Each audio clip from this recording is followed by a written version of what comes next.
My name is Barb Nangle. I'm the founder of Higher Power Coaching and Consulting, and I want to welcome you to my podcast, From Fragmented to Whole, Life Lessons from 12-Step Recovery.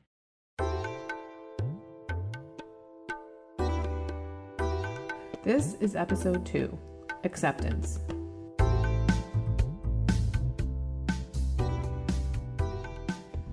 I knew I needed to learn acceptance. I really didn't understand just how important the lack of acceptance was in my life. I had resentments. I wanted things to be different than they were, like traffic, my boss, politics, the educational system, the cap on the toothpaste tube. And I'd heard it all before. Emotional pain often comes from non-acceptance. Acceptance decreases suffering. Acceptance is a choice. It means we stop fighting against what is. And this one from 12-Step Rooms. Acceptance is the answer to my problem today. But my question was, how the fuck do I do it? How do I learn to accept things that I see as unacceptable? I've come a long way in that regard. In fact, this past fall, I took a 6-week solo road trip out west, which I never could have done pre-recovery because I was mired in fear.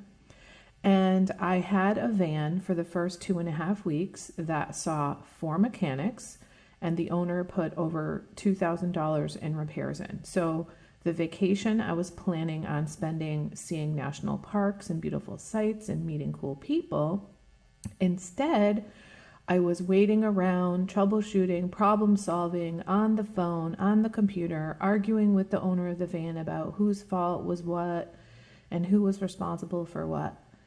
And I managed. There were a couple of times where I got really upset, but for the most part, I was just like, hey, this is what's happening. And I was able to focus on the good things that were coming out of it. So how did I go from, oh my God, this toothpaste cap is ruining my life, to I have 2.5 weeks in a camper van that I don't really know anything about, and I'm with strangers in different parts of the country, and I'm okay? How did I get there? Well, it started with my first epiphany in recovery. I was driving in the car where I had actually been taking out all of my anger for many, many years, because I never told people that things bothered me. I never said, no, this isn't working for me, or I don't want to do that. And I had all this pent up anger, and I would take it all out in the car. And this one day I was driving, and the traffic was crawling. And the third time that I had to pump the brakes really hard, this thought came into my head, and it was this: I need to leave more space between cars. And I was like, oh my God, that's my program. That's my program. It's working. Oh my God, it's working. I'm the problem. It's me. I'm the problem. It's actually my thinking that is the problem. So it's not the fact that there's traffic on the highway, which, by the way, was built for traffic. So there should be traffic on the highway. It's my thinking that it's a problem that was the problem. And that epiphany had a cascade effect on so many other different areas of my life to help me really get, this is my thinking. So by the time I heard the phrase, acceptance is the answer to my problem today, I knew enough to listen to people in the rooms, because I've gotten a lot. I didn't really understand why it was true, and I didn't know how to do it. So here's the process I followed, which I made up, by the way, and then some additional thoughts on acceptance. The next time a situation came up and I was aware of the fact that I was so agitated was because I wasn't accepting what was happening, I started repeating the phrase in my head. Acceptance is the answer to my problem today. Acceptance is the answer to my problem today. Acceptance is the answer to my problem today. And a calmness came over me, which was really news to me, because here I was in the exact same situation that I was moments ago, and I was calm. It was really clear it wasn't the situation that was getting me all agitated. It was me and my thinking. It was my thinking about the situation that was the problem. From there, I started telling myself in such situations, this is what's happening, this is what's happening, this is what's happening. Sometimes I do that out loud. Sometimes I just do it in my head.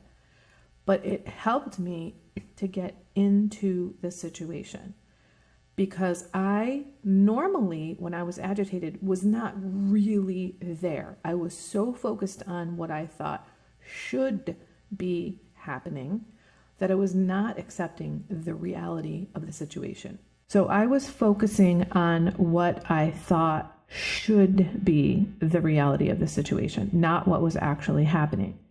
And interestingly enough, I was the kind of person who thought I didn't believe in any, quote, shoulds. So when people said things like, don't should on yourself, or don't believe in any shoulds, I didn't think they were talking to me. I didn't think that applied to me. The other day, I just read in a piece of 12-step literature that saying something over and over can clear up a channel choked up with fear, anger, frustration, or misunderstanding. And I think that's really what happened for me, was my channel was choked up with fear, anger, frustration, or misunderstanding. And I was able to clear it up by repeating the same thing over and over and over in my head. The world has not behaved as I thought it should. I had in my mind the way I thought things ought to go. Politics, traffic, coworkers, that stupid toothpaste cap. And now I understand that thinking is the problem. It's not the politics, it's not the traffic, it's not the coworkers, it's not the toothpaste cap. It's my thinking about those things. Acceptance is focusing my thinking into what is actually happening. It's being in the present moment. It's facing that this is what's happening. I've heard you cannot solve a problem by condemning it. So I was trying to condemn these problems as not the way things should be. Now I understand that it was my thinking that was the problem. And acceptance does not mean you have to like it.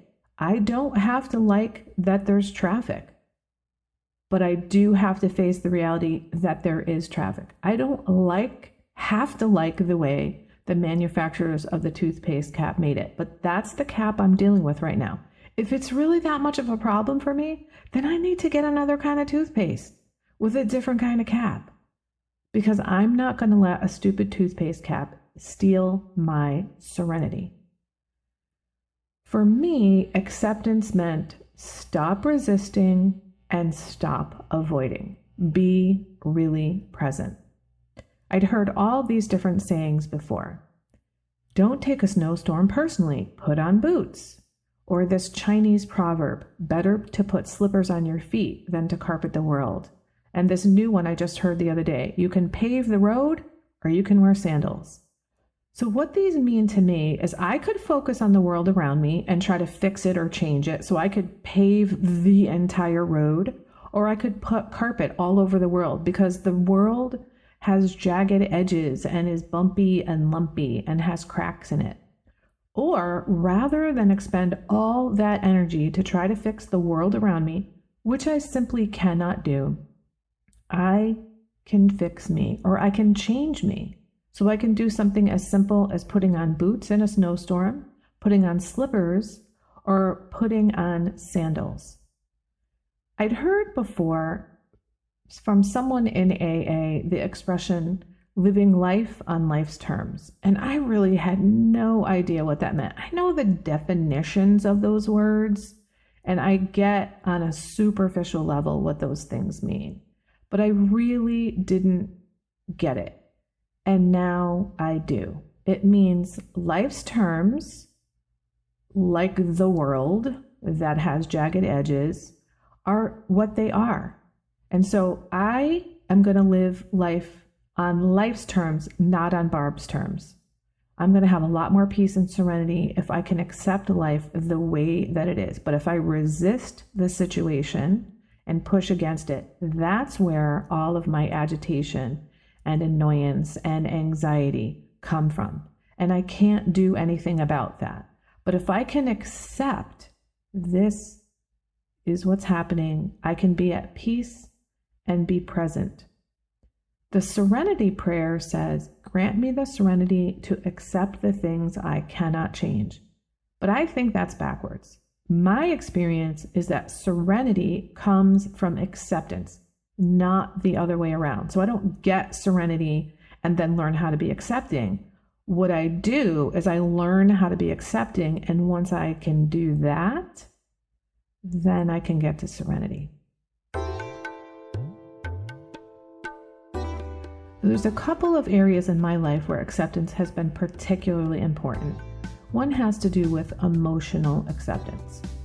We need to remember that emotions build on each other. And I'm the kind of person who has been kind of over the top with emotions. I'm a feeler, and I've had lots of big emotions. That was especially true before recovery. It's not so true right now.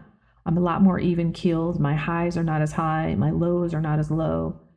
And they're fewer and farther between. But when I was emoting on such a strong level, I might have, for example, worry come along. And because of my large emotions, I often had a lot of shame about my emotions, especially in my family where that was not really cool. So then I might get shame on top of being worried. And when you have those two emotions come along, they combine. And the way emotions work, it's not like 1 + 1 = 2. It's more like 1 + 1 = 7. So I've got worry and I've got shame about that. And it's just this cascade of awfulness. But if I feel worried and then I accept that I'm worried, I'm left with only the feeling of worry. It's not exacerbated or made worse by any other additional emotion. So I can just be worried. And what I've learned is that emotions are energy. And as with all energy, they will eventually morph and change. This too shall pass. And it will pass much more quickly if I accept the initial emotion as it comes along, as opposed to fighting against it or being ashamed that this is what's happening. The second area where acceptance has been extremely important is in the realm of self-acceptance. So I mentioned earlier, you can't change something by condemning it. I'm never going to beat myself up into being a sane, rational, functional, mature person. It's simply not possible. Believe me, I tried it for decades.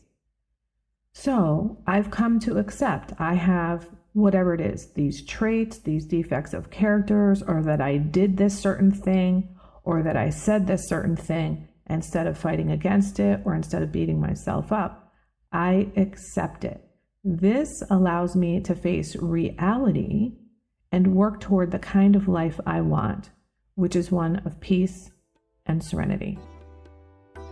The end. That's it for today. Thank you for listening. Be sure to like and subscribe so you can get future episodes of my podcast.